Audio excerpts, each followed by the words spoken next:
Hola a todos, mi nombre es Natalia Cano, soy médica especialista en terapia intensiva y emergentología y la charla que vamos a dar hoy es sobre manejo de la vía aérea básica y avanzada.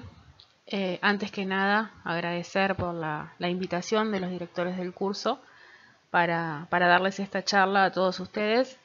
Y bueno, a partir de este momento vamos a hablar un poco y a repasar conceptos sobre lo que es el manejo de la vía aérea, los diferentes dispositivos con los que contamos para poder abordarla, ya sean dispositivos básicos como avanzados, también hablar un poco de lo que es la vía aérea definitiva y la utilización de métodos quirúrgicos en el caso de que estemos ante la presencia de una vía aérea dificultosa.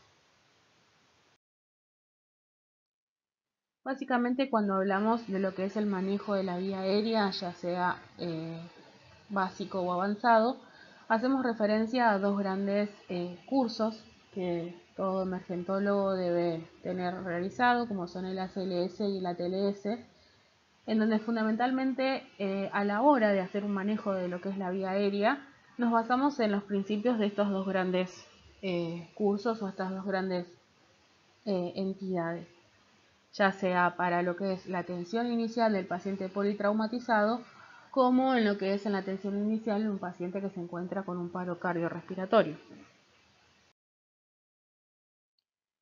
Entonces, cuando hablamos de lo que es el ACLS, lo que es la atención inicial del paciente con un paro cardiorrespiratorio, antiguamente se hablaba del ABCD, pero sabemos que desde hace algunos años lo que son las siglas se invirtieron un poco y primero se habla de circulación, luego se habla de la vía aérea, es decir, apertura de la vía aérea, luego la B de ventilación y la D de desfibrilación.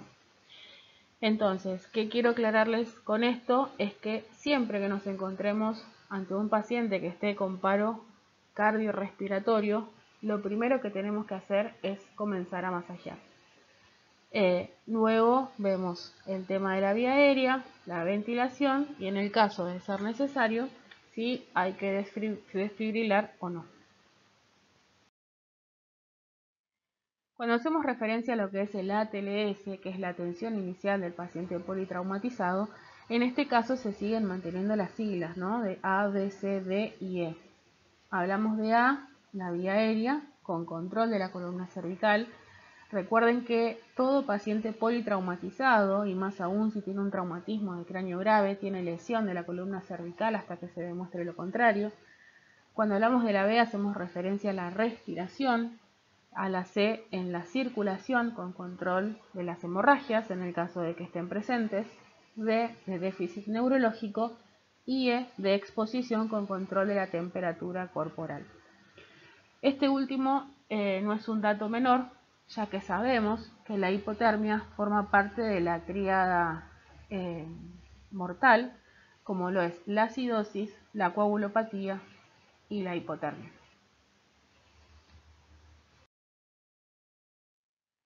Bueno, entrando un poco en lo que es el control de la vía aérea, tenemos, como dije en un principio, medidas básicas y medidas avanzadas.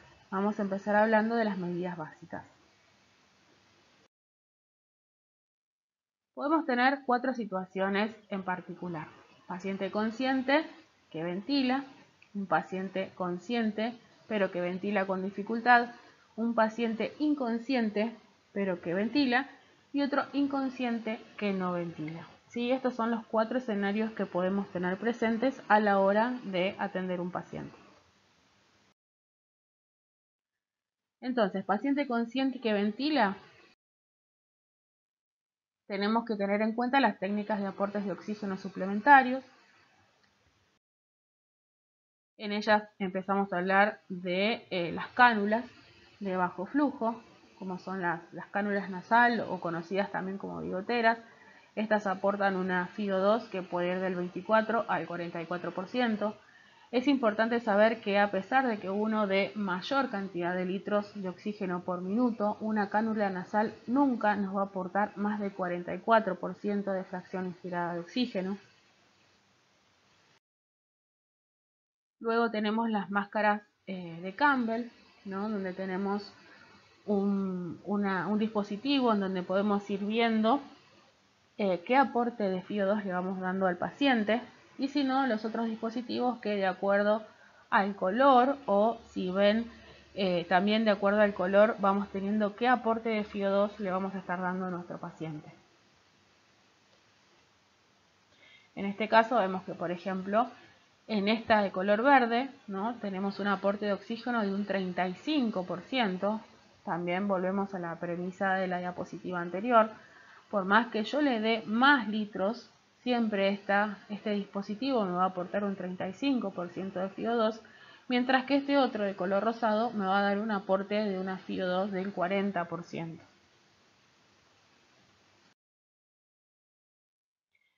Y después tenemos los otros dispositivos un poco más avanzados, como son las máscaras con reservorio, en donde nosotros, dando un aporte de flujo de aproximadamente entre 12 a 15 litros por minuto, podemos acercarnos a una FiO2 que puede ir entre el 90 y el 100%.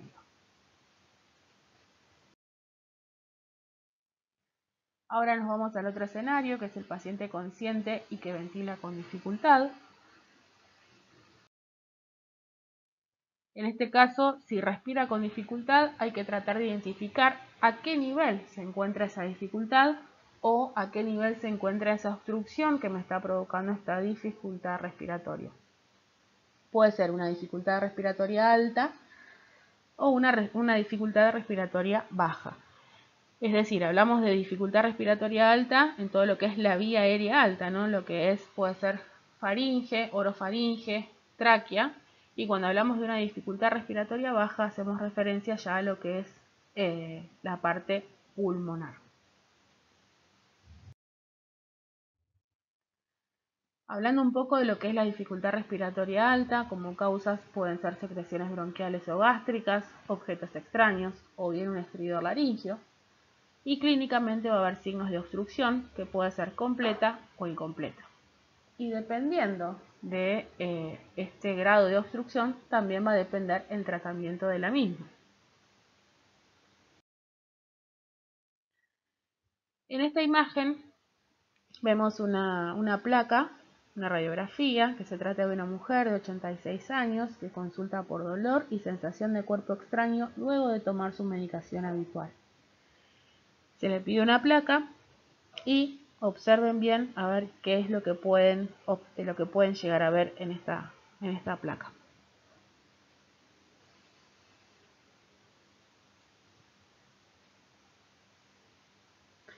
Lo que vemos a este nivel, que es lo que marca la flechita, es que encontramos un cuerpo extraño. Un dato fue que la mujer comienza con sensación de cuerpo extraño luego de tomar su medicación habitual. En este caso vemos que hay un comprimido, ¿no? Uno calcula que es la medicación que tomó, que en lugar de ir a la vía digestiva pasó a la vía aérea. Entonces fíjense qué simple puede ser hacer el diagnóstico, ¿no?, en este tipo de pacientes con una simple radiografía. Luego se hace una videoendoscopía digestiva alta y finalmente se observa el comprimido de la medicación que había consumido la paciente.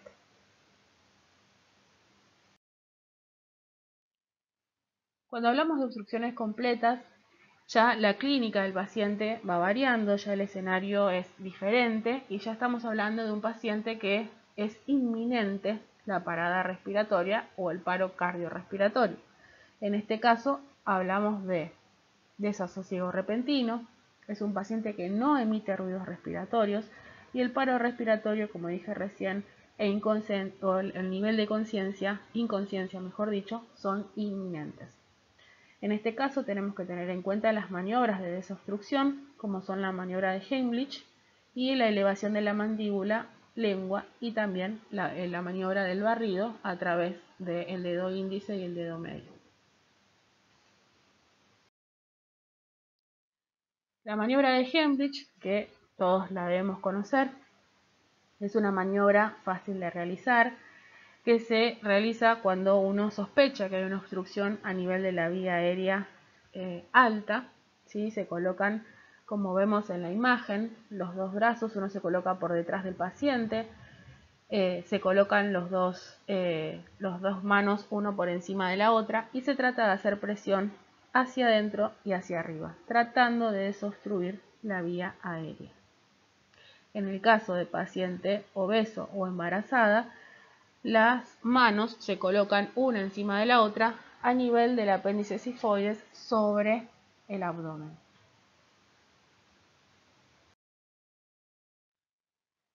Otra de las formas de realizar desobstrucción de la vía aérea, más que nada en pacientes inconscientes, es acostar al paciente sobre el piso o sobre una superficie plana y realizar compresiones torácicas, también siempre dirigidas hacia abajo y hacia arriba, tratando de desobstruir la vía aérea. ¿Qué es lo que vemos en esta diapositiva? Nos colocamos frente al paciente. Ven cómo se colocan las manos, una por encima de la otra, y tratamos de colocarnos por debajo del apéndice cifoides, realizando una presión hacia abajo y hacia arriba, tratando de lograr la desobstrucción de lo que es la vía aérea.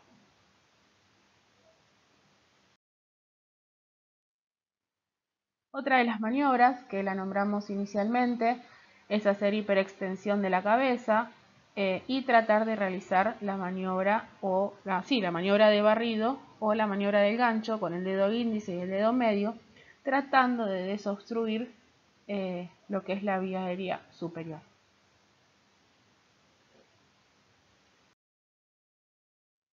Otro de los escenarios es el paciente está inconsciente pero ventila. ¿Qué hacemos en este caso? Podemos optar por las medidas básicas, que por ejemplo son la obstrucción incompleta. Podemos hacer hiperextensión cervical, inclinar la cabeza hacia atrás con el desplazamiento anterior de la mandíbula, hacer subluxación del maxilar inferior, hacer una posición de recuperación o utilizar una cánula orofaringia. Todo esto con el intento de desobstruir la vía aérea superior.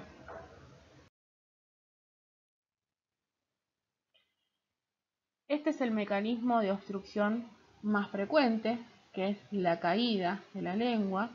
Un paciente cuando se encuentra inconsciente se relaja en todo lo que son los músculos y lo primero que sucede es la caída de la base de la lengua hacia atrás. Entonces de esta manera se produce, o es mejor dicho, es la primera causa de obstrucción de la vía aérea. Por eso en todo paciente inconsciente y que uno esté 100% seguro que no tiene lesión cervical, por ejemplo un paciente no traumatizado, uno lo que puede hacer es hiperextender la cabeza, de esa manera uno desobstruye la vía aérea superior, evitando que se caiga la base de la lengua, o bien haciendo la maniobra de subluxación mandibular, que de esa manera también logramos la desobstrucción de la vía aérea provocada por la caída de la lengua. Acá vemos cómo la maniobra de la hiperextensión de la cabeza, cómo queda la vía aérea libre, ¿no? Con el solo movimiento de inclinar la cabeza hacia atrás con el desplazamiento anterior de la mandíbula, uno logra eficazmente que quede desobstruida la vía aérea superior.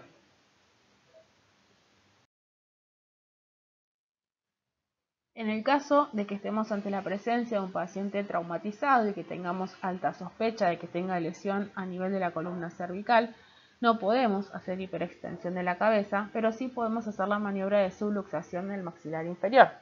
Sí, que como lo muestra la figura, lo que se hace es tratar de realizar una apertura bucal subluxando la mandíbula. De esa manera levantamos el maxilar inferior y provocamos la desobstrucción de la vía aérea superior.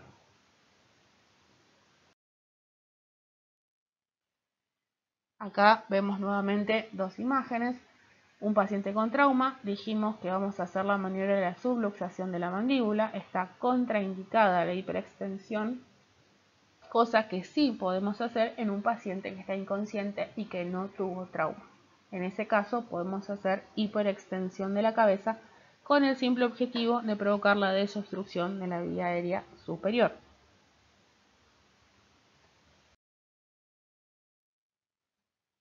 En cuanto a las cánulas orofaringias, son una buena medida básica en pacientes inconscientes que requieren de bolsa, válvula, máscara previos a una intubación orotraqueal. De esa manera nos aseguramos de que no haya caída de la base de la lengua y que no haya obstrucción a nivel de la vía aérea superior. Pueden ser utilizadas en un estado posictal, también por lo mismo, ¿no? Para lograr una desobstrucción de lo que es la vía aérea superior, o en pacientes que están en coma, que sospechamos que va a ser un coma de una reversión rápida. Y también tenemos que tener en cuenta que las cánulas orofaringias vienen de diferentes tamaños. No es lo mismo ponerle una cánula de un tamaño pequeño a un paciente en donde tiene una gran cavidad oral, porque de esa manera no vamos a estar logrando el objetivo, que es contener lo que es la lengua y la base de la lengua para evitar la caída de la misma. Tenemos varios tamaños de cánulas orofaringias. Las medidas de la cánula se toman desde el trago hasta la comisura labial. De esa manera podemos saber a ciencia cierta cuál es el número de cánula de cada paciente. Y la forma de colocarla es de la siguiente manera, como se ve acá en la figura. Uno entra con la cánula, ¿no? Con la convexidad mirando hacia los ojos del paciente, por llamarlo de alguna manera. Cuando ya introducimos parte de la cánula o un tercio de la cánula, rápidamente la damos vuelta y la calzamos sobre la base de la lengua. Y de esta manera evitamos la caída de la base de la lengua para que provoque la obstrucción de la vía aérea.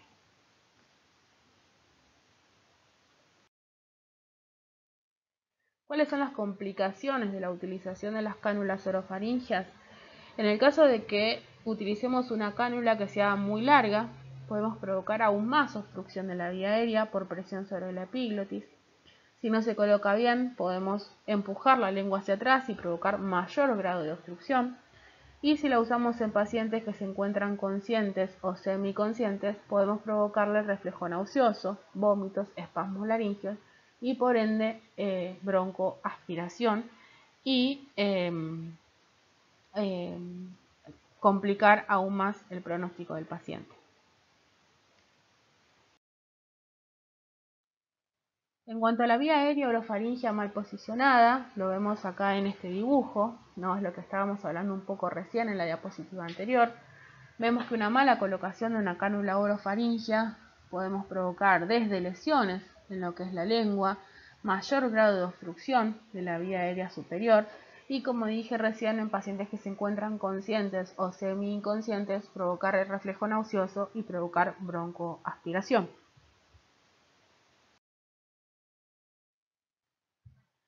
Pasando al próximo escenario, paciente inconsciente y que no ventila. En este caso tenemos las medidas básicas, como son las técnicas de oxigenación y ventilación, que puede ser boca a boca y boca a nariz, boca a boca con protector, boca a máscara o bolsa, válvula, máscara. Entonces, podemos hacer un rescate con respiración boca a boca, que es como lo muestra en la figura. No hay que hacer boca sin protector, o sea, siempre tenemos que utilizar un protector entre la boca del reanimador y la boca del paciente para evitar el intercambio de fluidos. En este caso acá tenemos las mascarillas que se usan en la respiración boca a boca. Tenemos diferentes mascarillas que se pueden utilizar para evitar, para protegernos a nosotros mismos y evitar el intercambio de fluidos. También lo que es la ventilación boca-máscara. Hay diferentes máscaras que vienen con válvulas autosellantes, que de esta manera, como muestra acá la figura, evita la reinhalación, ¿no? de la ventilación que viene desde el paciente. También esto es una manera de desarrollar lo que es la ventilación del paciente. Oxigenación y ventilación con boca máscara. La ventaja es que hay eliminación del contacto directo, hay una adecuada ventilación pulmonar y un enriquecimiento con oxígeno mixto. También tenemos las bolsas válvulas máscaras, que son las que todos conocemos. Tenemos de diferentes medidas para adultos, pediátricos y lactantes. Uno generalmente por cada ventilación que generamos con la bolsa o válvula máscara aportamos aproximadamente entre 300 y 350 mililitros de volumen por cada ventilación. Una técnica adecuada para utilizarla es colocar la máscara sobre lo que es la parte facial que, digamos, complete y selle herméticamente nariz y boca.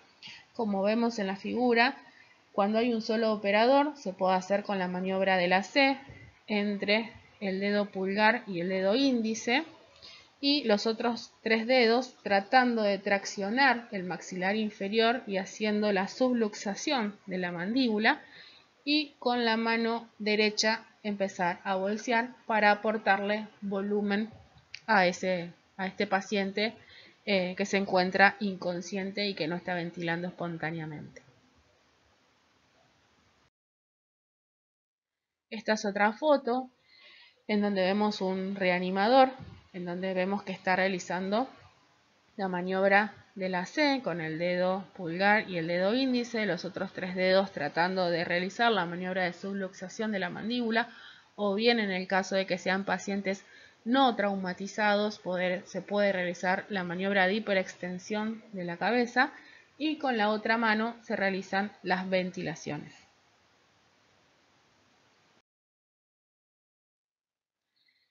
Hablando un poco de lo que son las bolsas válvula máscara, las ventajas es que son dispositivos muy comunes y útiles para realizar ventilación y oxigenación a nivel prehospitalario y hospitalario. Provee inmediata ventilación y oxigenación para pacientes en paro respiratorio, y es posible alcanzar también concentraciones de oxígeno de hasta un 100% de FiO2. Generalmente estos dispositivos son los que se utilizan a nivel hospitalario para la preoxigenación ante una intubación orotraqueal. Las técnicas, ya hablamos un poquito recién. Sabemos que la bolsa tiene aproximadamente una capacidad de 1600 mililitros. Se ventila a una capacidad aproximada de 6 mililitros kilo, que son aproximadamente 500 mililitros en un paciente estándar. En paro respiratorio se hacen aproximadamente 12 ventilaciones por minuto, o lo que es lo mismo, una ventilación cada 6 segundos. En paro cardiorrespiratorio, la ventilación y el masaje cardíaco son sincrónicos, es decir, que se hace con 1 o 2 operadores, teniendo en cuenta la secuencia de 30-2, es decir, 30 compresiones y 2 ventilaciones. Luego que el paciente es ventilado, o sea, se coloca el tubo orotraqueal y logra, digamos, asegurarse la vía aérea, la reanimación posterior se hace en forma asincrónica. En este caso, el masaje sigue en forma independiente con lo que es la ventilación. El que se encuentra en vía aérea sigue ventilando en forma secuencial con una ventilación cada 6 segundos, tratando de lograr por lo menos 12 ventilaciones por minuto. Y el que se encuentra en la parte de la circulación o el masaje cardíaco externo trata de hacer por lo menos entre 100 y 110 compresiones. Es decir, que ya no es más 32, sino una vez que aseguramos vía aérea, se hacen asincrónicos y la ventilación va por un lado y las compresiones van por el otro. En cuanto a la oxigenación y la ventilación con bolsa válvula máscara, complicaciones pueden ser inadecuados volúmenes ventilatorios, o que bien se provoque distensión gástrica con un aporte mayor a 500 mililitros del bolseo.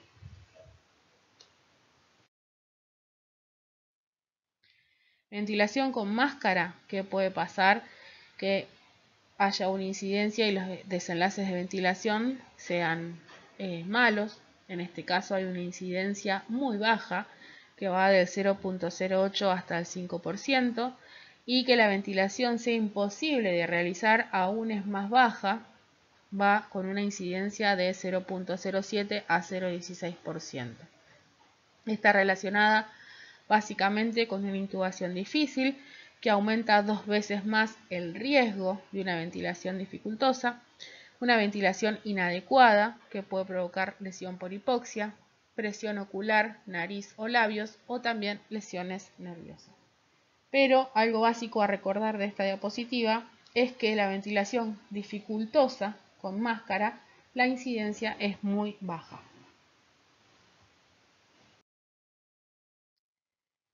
Los predictores para una ventilación dificultosa, debemos recordar la sigla MOANS, en donde la M habla acerca del sello de la máscara, que puede ser dificultoso por deformidades faciales o por la presencia de barba del paciente, ¿no? Que tenga mucho vello facial, y eso me dificulta que el sello de la máscara sea adecuado.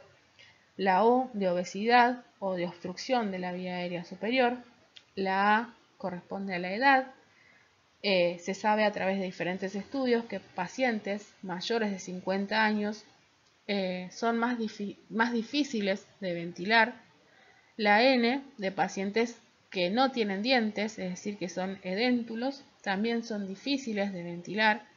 Y la S habla acerca de lo que son las alteraciones a nivel respiratorio, como la apnea obstructiva del sueño o los ronquidos, ¿no? Que generalmente suelen ser pacientes obesos. En este tipo de pacientes también es dificultoso realizar una ventilación en forma adecuada. Otras causas de ventilación dificultosa puede ser una macroglosia, una patología faríngea o una pobre extensión atlanto-occipital, que es lo que suele pasar con los ancianos. Pacientes que ya se encuentran con artrosis o con ciertas alteraciones en lo que son a nivel de la columna cervical, en donde es prácticamente imposible poder realizar una extensión cervical. En este caso también se hace dificultosa la ventilación con máscara.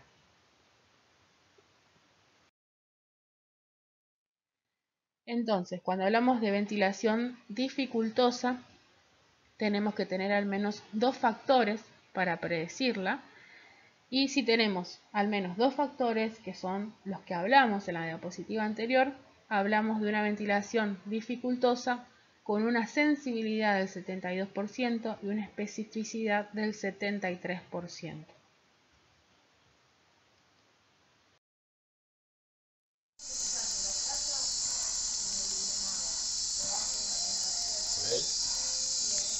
En este caso tenemos un video en donde vemos cómo se hace el manejo básico de la vía aérea.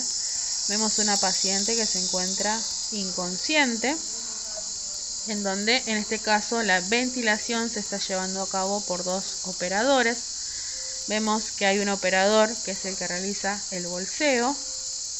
Recuerden que habíamos dicho que el bolseo debe hacerse cada 6 segundos aproximadamente para asegurarnos por lo menos 12 ventilaciones por minuto.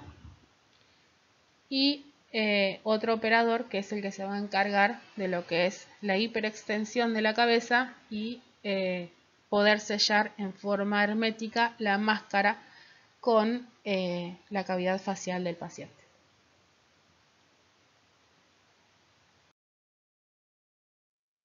El próximo escenario es un paciente que sigue inconsciente y no ventila, y en este caso ya debemos optar por las medidas definitivas, ¿no? En lo que es la protección de la vía aérea. Tenemos medidas avanzadas como son la intubación orotraqueal, la intubación a ciegas y las técnicas quirúrgicas. En cuanto a la intubación orotraqueal, tenemos indicaciones en el prehospitalario como son el paro cardiorrespiratorio. En este caso, los operadores experimentados son los que van a realizar la intubación orotraqueal en pacientes con insuficiencia ventilatoria severa y pacientes que se encuentran en coma. La única indicación de no realizar intubación, o sea, utilizar drogas de secuencia de intubación rápida es en los pacientes que se encuentran en paro cardiorrespiratorio, ¿sí? Son pacientes que no necesitan ser ni sedados, ni analgesiados, ni bloqueados neurológicamente. Son el único ejemplo que no necesita de drogas de secuencia de intubación rápida. El resto de los pacientes siempre tenemos que realizar analgesia, sedación y bloqueo neuromuscular. Es preferible un correcto uso de la bolsa válvula máscara que intentos fallidos de intubación orotraqueal. Por eso, ante la decisión de realizar una intubación orotraqueal, debe haber un personal entrenado que haya realizado maniobras de intubación orotraqueal.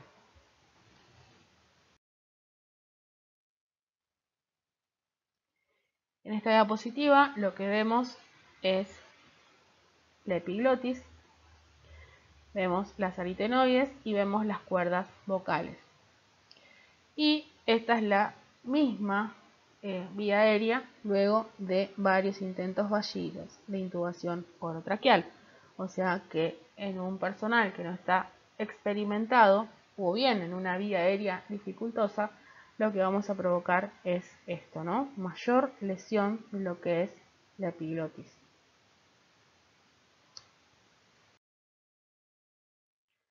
Una intubación orotraqueal tenemos indicaciones hospitalarias, como son el paro cardiorrespiratorio, incapacidad del paciente para ventilar y oxigenar, y la incapacidad del paciente para proteger la vía aérea. ¿Cuáles son estos pacientes? Básicamente aquellos pacientes que se encuentren con Glasgow menor o igual a 8.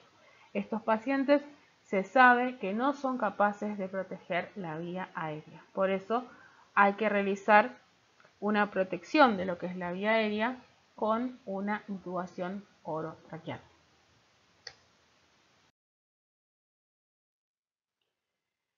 Este es el caso de un paciente que ingresa al servicio de emergencias. Como ustedes ven, tiene una lesión temporal derecha. Se supone que es una herida de arma de fuego.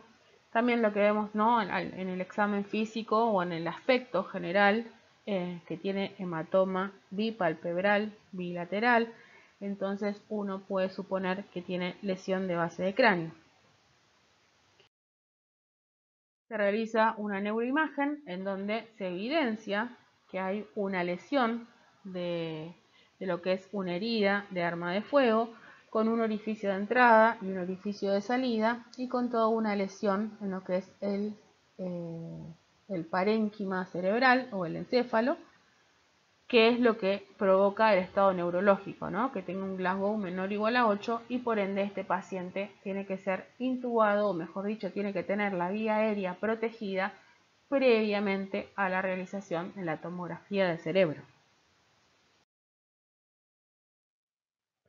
Hablando de lo que son un poco las recomendaciones de la intubación orotraqueal, no se debe tardar más de 30 segundos, solo realizar maniobra de Selig para descender laringes anteriores, aunque en algunos casos ya ni siquiera se está utilizando la maniobra de Selig, y la verificación a través de la auscultación, primero en epigastrio, luego en hemitórax izquierdo y luego en hemitórax derecho, para corroborar una correcta colocación del tubo orotraqueal. ¿Cuál es el equipamiento que tenemos que tener al alcance nuestro para realizar una intubación de secuencia rápida? Laringoscopio con varias ramas, tubos orotraqueales de varios tamaños, mandril, jeringa de 10 centímetros de agua para inflar el balón, lubricante que se pone en la punta del tubo para permitir un mejor, para que el tubo se deslice de una forma más, digamos, una mejor forma hasta llegar a la vía aérea inferior.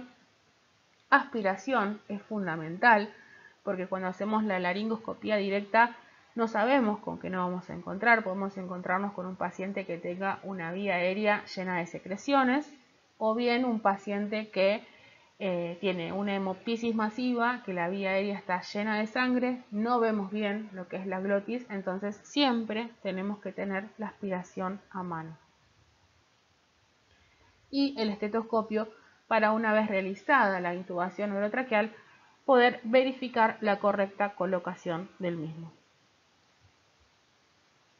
Pinza de McGill en el caso que cuando realicemos la laringoscopia directa nos encontremos con algún objeto o algún cuerpo extraño que esté obstruyendo la vía aérea. Entonces, de esa manera, a través de la utilización de la pinza de McGill, podemos hacer desobstrucción de la vía aérea.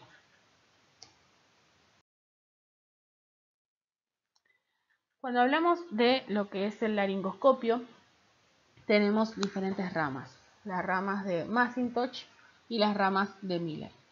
¿Cuál es la diferencia entre ambas? Que las ramas de Macintosh son ramas curvas, en donde es más, digamos, más fácil a la hora de realizar la laringoscopía poder colocar lo que es la punta o la parte distal de la rama en lo que es el surco glosoepiglótico, y de esa manera, al realizar la maniobra del cenit, poder tener mejor visualización de lo que son las cuerdas vocales y la epiglotis. Mientras que si utilizamos las ramas de Miller, que son más utilizadas en pacientes pediátricos, uno lo que hace es calzar directamente la epiglotis y levantar la epiglotis, y de esa manera ver las cuerdas vocales. Es decir, que la diferencia entre ambas es que la de Macintosh, uno trata de calzar la parte distal de la rama sobre el surco glosoepiglótico, mientras que con la rama de Miller lo que se hace es levantar directamente desde la epiglotis.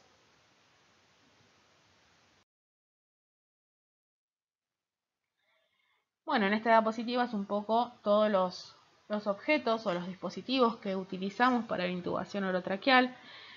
Tenemos el mango del laringoscopio con ramas en este caso de Macintosh, o ramas curvas de diferentes tamaños, tubo orotraqueal, lidocaína para lubricar lo que es la parte distal del tubo orotraqueal, la pinza de McGill, el mandril y lo que es la jeringa para insuflar el balón del tubo orotraqueal.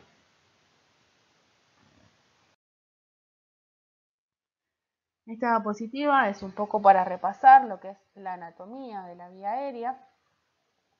Lo que vemos fundamentalmente es esto: tener en cuenta la epiglotis, ¿sí? Lo que es la orofaringe, epiglotis, hipofaringe, lo que es la vía aérea, o sea, glotis y tráquea, y por detrás se encuentra el esófago.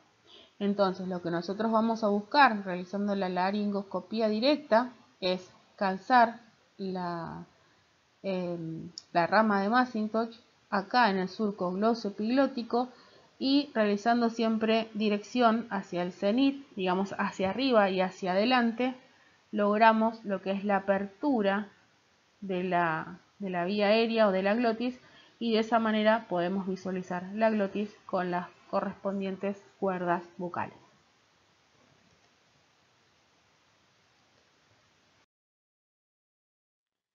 Esta es otra foto de una laringoscopía directa en donde vemos epiglotis, cuerdas vocales, aritenoides y el esófago. Lo que tenemos que evitar es realizar una intubación esofágica.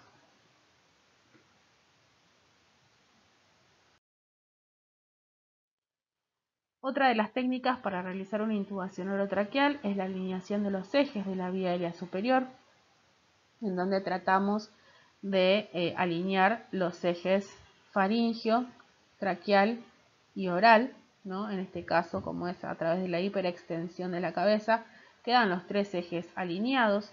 Algunos utilizan, más que nada los anestesistas, utilizan una almohada para poder alinear los ejes, y otros no utilizan ninguna almohada, sino simplemente la hiperextensión de la cabeza, y de esa manera se tratan de alinear los tres ejes.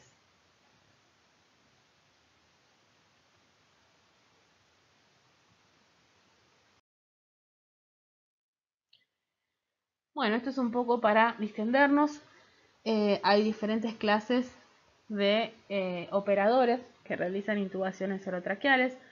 Tenemos el macho intubador, que dícese de aquel emergentólogo que refiere poseer amplia experiencia para resolver cualquier tipo de vía aérea dificultosa, sin otro elemento que un laringoscopio, un tubo endotraqueal y un mandril metálico, sin importar el estado de conciencia del paciente y en cuántos intentos logre su objetivo.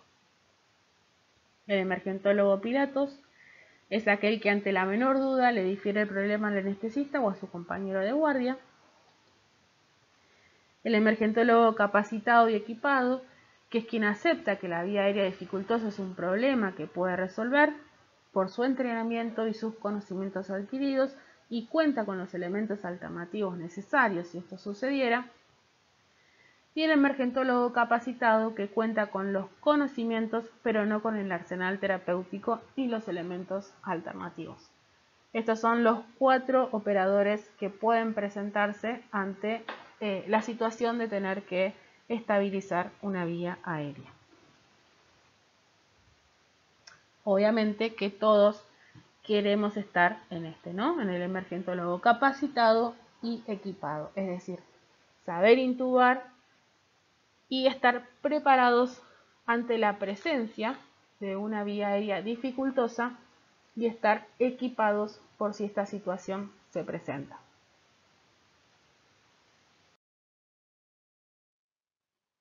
Bueno, entonces, el manejo de la vía aérea es la destreza más importante del médico de emergencias, ¿sí? Establecer una vía aérea definitiva, estabilizar la vía aérea es algo fundamental. Acuérdense siempre del ABCD.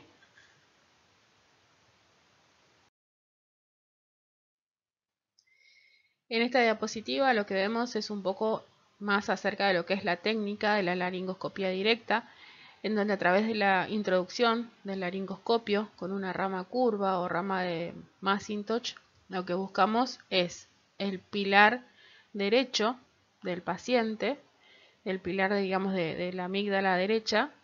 Tratamos de montar la lengua, o lo que es mejor dicho la base de la lengua, la levantamos, como dije anteriormente, hacia arriba y hacia adelante en búsqueda de lo que es el surco glosoepiglótico, y de esa manera lo que va a quedar liberada es la vista de lo que es la glotis, con las cuerdas vocales, los aritenoides y por debajo, en algunos casos, podemos observar también el esófago.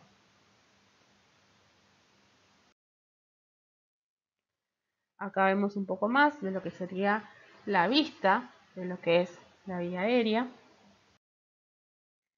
Y acá finalmente, donde vemos que ya estamos en el surco glosoepiglótico, levantamos hacia arriba y hacia adelante y ahí logramos una mejor visualización de lo que es la glotis. Entonces, lo que debemos observar en la laringoscopía son las cuerdas vocales, los aritenoides, el surco glosoepiglótico y la epiglotis.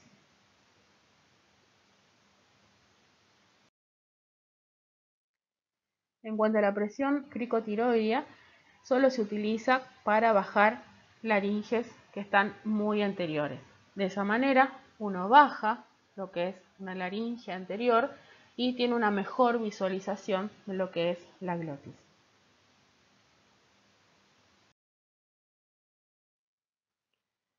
Bueno, un poco para distendernos en estas imágenes, vemos algunas diferencias en los distintos shock room. En el de la izquierda tienen preparado la bolsa válvula máscara, no así en el de la derecha, ¿no? Es un poco la premisa con la que vengo insistiendo desde el comienzo de la clase. Estar preparados para el peor escenario que se nos puede presentar.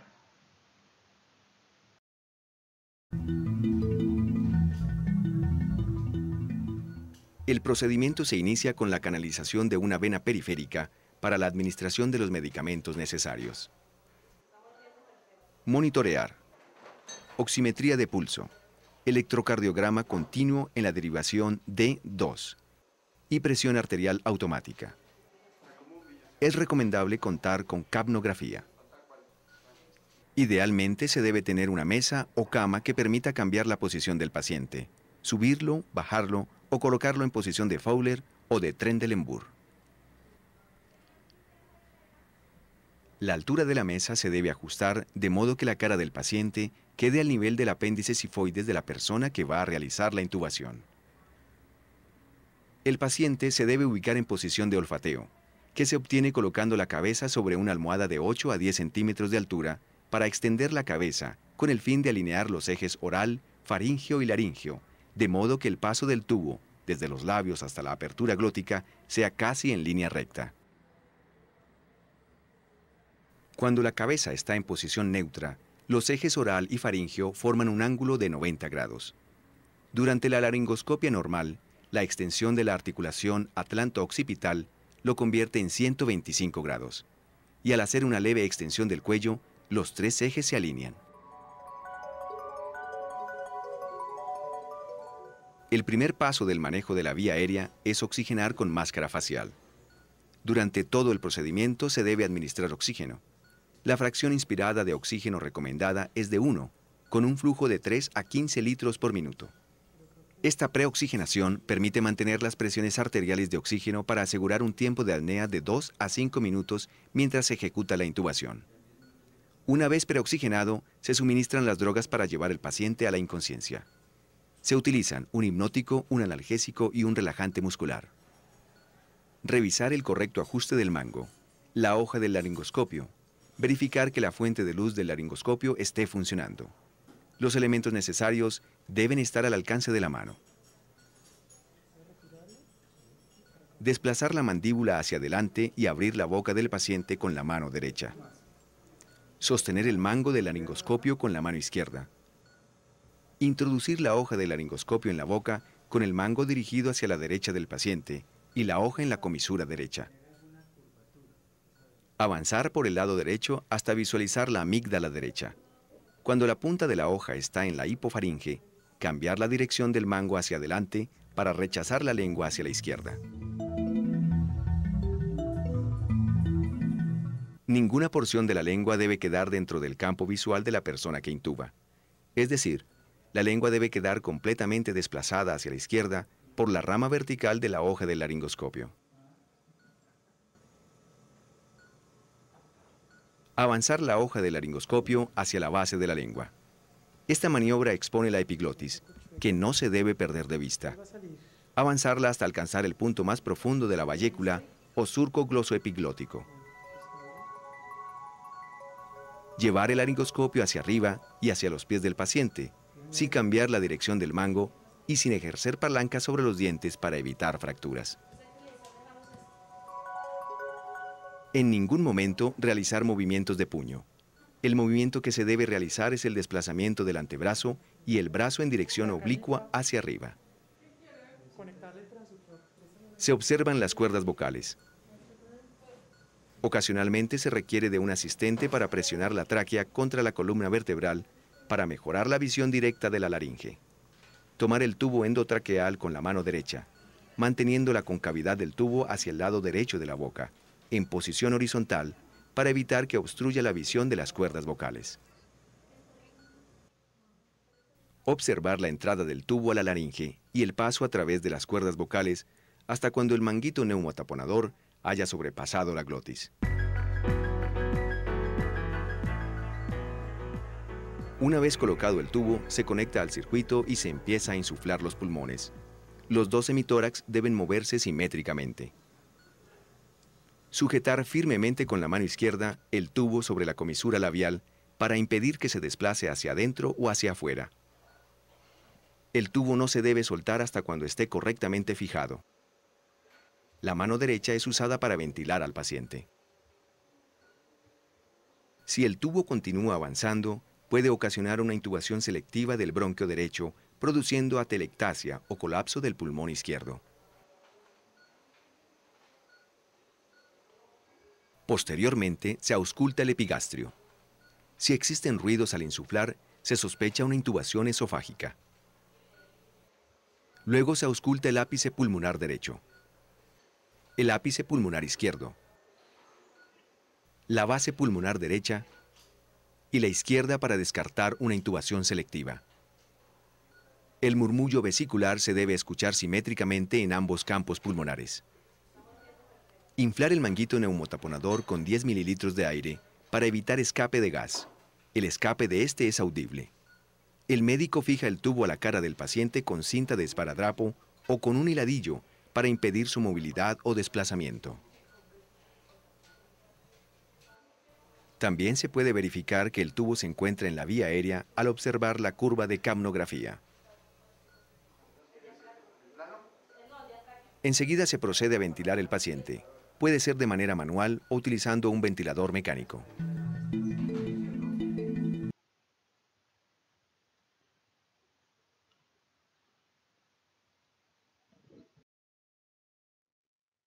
Bueno, ¿cuáles son las ventajas de la intubación orotraqueal? Se aísla la vía aérea, permite la aspiración traqueal, asegura concentraciones de oxígeno al 100% y es una vía alternativa de administración para medicamentos.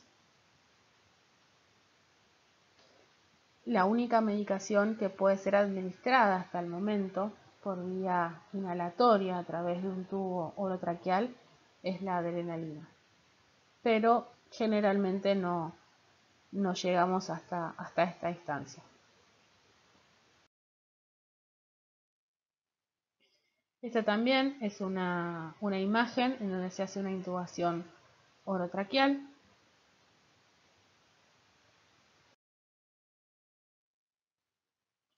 Acá tenemos que tener en cuenta, como dijimos al principio de la clase, en todo paciente que presenta un politraumatismo grave o un traumatismo de cráneo grave, tiene lesión de la columna cervical hasta que se demuestre lo contrario. Por lo tanto, es un caso especial en donde no se puede realizar hiperextensión de la cabeza y solamente podemos hacer subluxación de la mandíbula. Entonces, ¿cuáles son las complicaciones que pueden surgir de una intubación orotraqueal? Traumatismo del labio, lengua y dientes, laceración de la mucosa laringea o traqueal y lesión de las cuerdas vocales. Vómitos y aspiración en pacientes semiconscientes, por eso es importante saber realizar un uso correcto de lo que son las drogas de secuencia de intubación rápida. También la hipertensión, la taquicardia y el aumento de la presión intracraneana, básicamente en pacientes que tienen traumatismos de cráneo grave.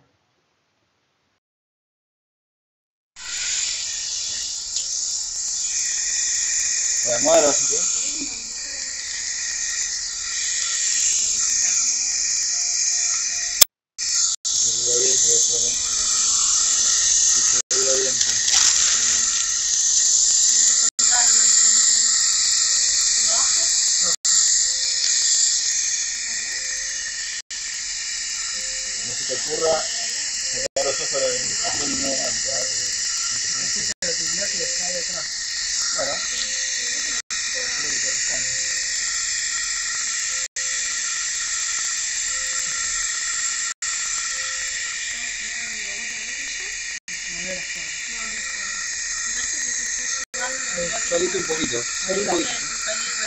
Ahí. Atrás.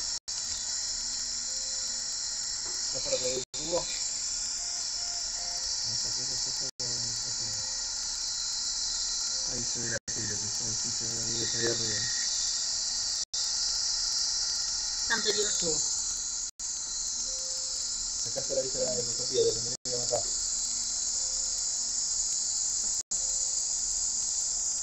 ¿Listo? Después tengo que poner si lo que hay adentro.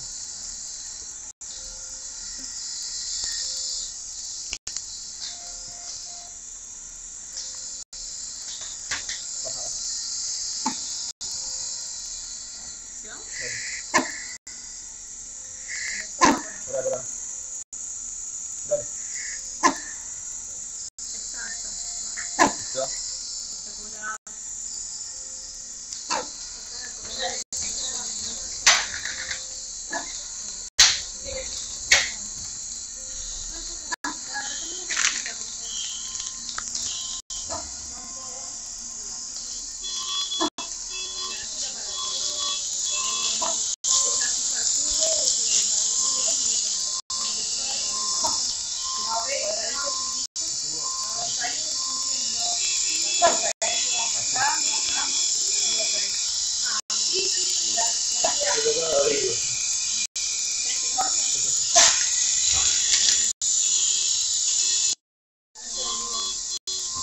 chicas, el paralelo.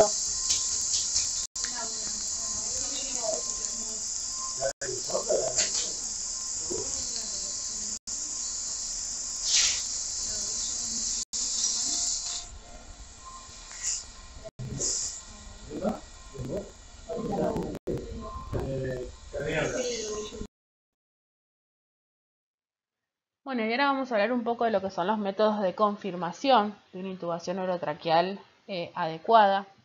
Tenemos métodos de confirmación primarios y secundarios. Hablamos de primarios en lo que es la auscultación, la laringoscopia directa, que es el más importante, ¿no? El operador que está realizando la intubación orotraqueal es el que sabe si el tubo pasó directamente hacia la vía aérea o no. También la medición de la CO2 expirada o también la utilización de la ecografía. Como métodos de confirmación secundaria, hablamos de dispositivos de detección esofágica y la saturación de oxígeno. En cuanto a la auscultación, un poco lo que vimos en el video anterior, primero lo que se ausculta es el epigastrio, luego el ápice pulmonar izquierdo y luego el derecho. De esta manera podemos diagnosticar o descartar una intubación selectiva o una intubación esofágica. En el caso de que se haya realizado una intubación esofágica, se saca el tubo y se descarta. Otros dispositivos verificadores de posición del tubo pueden ser dispositivos detector esofágico, que se pueden realizar con una jeringa de Bunot. De esa manera podemos ver si el tubo se encuentra a nivel esofágico. También el detector de la CO2 expirada, que también es lo que se vio en el video que pasamos anteriormente.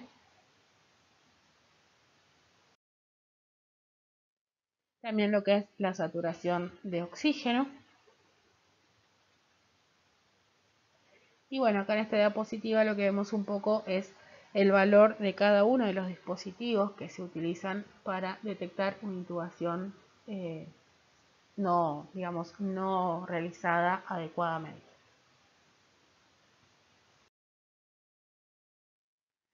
Otro método que se puede utilizar es la intubación orotraqueal guiada por ecografía, en donde lo que observamos a nivel ecográfico a través de la utilización de un tubo, de un transductor planar o de alta frecuencia, lo que vamos a observar son en color verde el cartílago tiroides, ¿sí? Que es este de acá, en color naranja las cuerdas vocales y en color amarillo los cartílagos aritenoides. Lo que vamos a observar a nivel ecográfico es básicamente que la intubación no sea esofágica, es decir, que no aparezca el signo de la doble tráquea, en donde si aparece este signo nos está indicando que realizamos una intubación esofágica.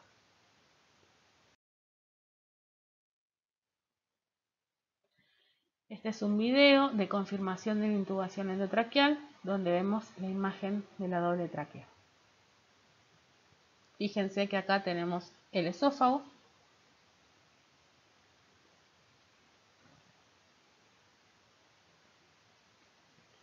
Y vemos cómo queda el tubo orotraqueal situado en el esófago. Esto se conoce como la imagen de doble tráquea y esto nos está dando la pauta de que fue una intubación fallida. O sea, esto no lo debemos ver.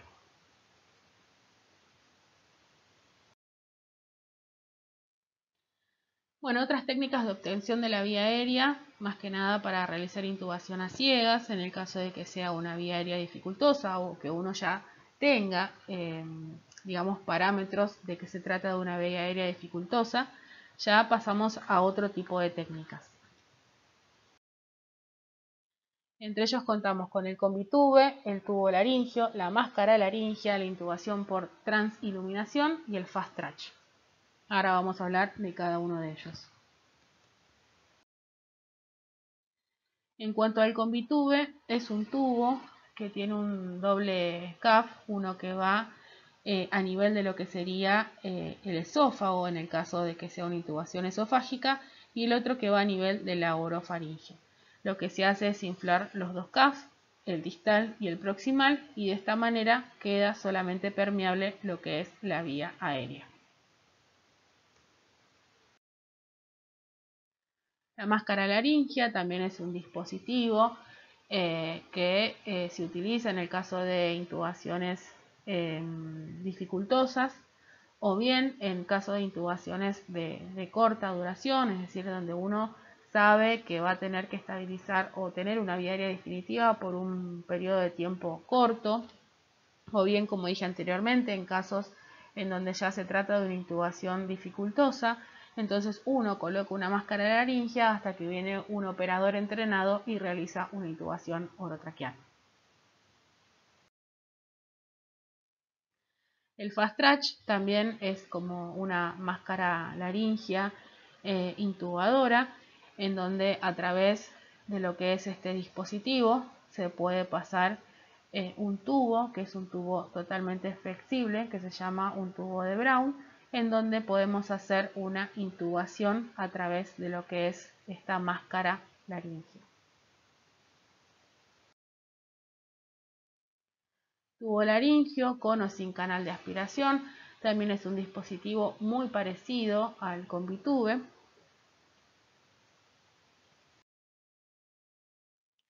Y también la intubación con transiluminación, ¿no? Donde es un dispositivo que digamos tiene una lámpara, en donde vemos, como por ejemplo se ve acá en la imagen, donde debe ir dirigido la intubación, que es donde está la vía aérea.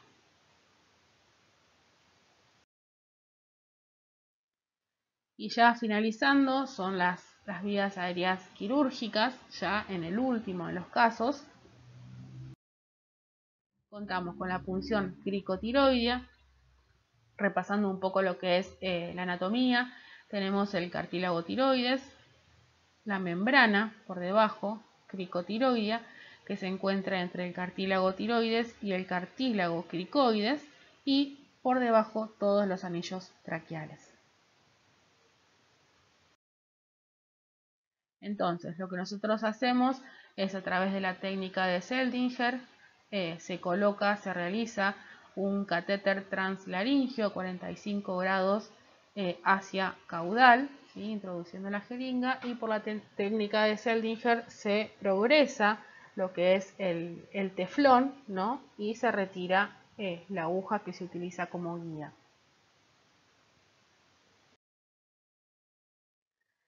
También a través de esto se puede hacer ventilación por catéter translaringio o ventilación JET, que ya es en los casos donde ya la vía aérea es muy dificultosa. En este caso se cuenta con un adaptador y un tubo número 3 y un catéter número 14. De esta manera se puede realizar una ventilación JET, pero bueno, de eso vamos a hablar más adelante. En cuanto a la cricotirotomía quirúrgica, tenemos indicaciones precisas para realizarla. Una de ellas es cuando no es posible acceder a la vía aérea por ningún método. Y como dije anteriormente, son técnicas que se utilizan en última instancia, en donde ya estamos hablando de una vía aérea dificultosa. Entonces nos queda como última opción realizar las técnicas quirúrgicas. Este puede ser un caso, por ejemplo, un paciente que tiene una lesión facial grave. En este caso sabemos que va a ser una intubación muy dificultosa o casi imposible, y en este caso uno puede optar por las técnicas quirúrgicas, ¿no? Para acceder a la vía aérea.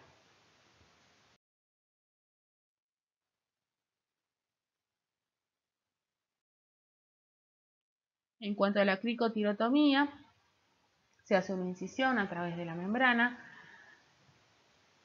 se coloca un tubo, o en el caso una traqueostomía, Como contraindicaciones para la cricotirotomía, menores de 12 años, un tumor laringio, infecciones, abscesos o coagulopatías. Complicaciones: hemorragia, perforación esofágica, enfisema subcutáneo y o mediastinal, que también son las mismas complicaciones de la traqueostomía. Entonces, como conclusiones de esta clase, saber realizar una adecuada protección de lo que es la vía aérea, recordar la maniobra de Heimlich, más que nada en pacientes con obstrucción completa o incompleta de la vía aérea, tener en cuenta que la maniobra de Selleck está solamente indicada en aquellos pacientes que tienen una laringe muy anterior, y por último, saber que existen predictores de intubación dificultosa y de ventilación dificultosa, por lo tanto hay que tenerlos en cuenta, y que a la hora de realizar una intubación orotraqueal, saber cuáles son las drogas que vamos a utilizar para la intubación de secuencia rápida y tener, digamos, al alcance todos los dispositivos posibles que pueden llegar a ser de utilidad en el caso que nos encontremos con una vía aérea dificultosa, ¿sí? Es preferible pensar siempre en el peor escenario y estar preparados para poder solucionarlo.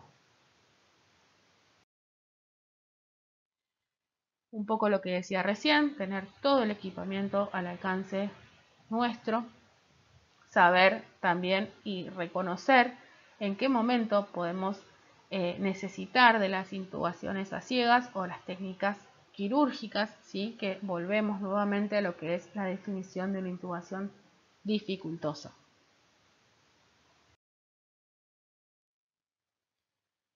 Bueno, y muchas gracias por su atención.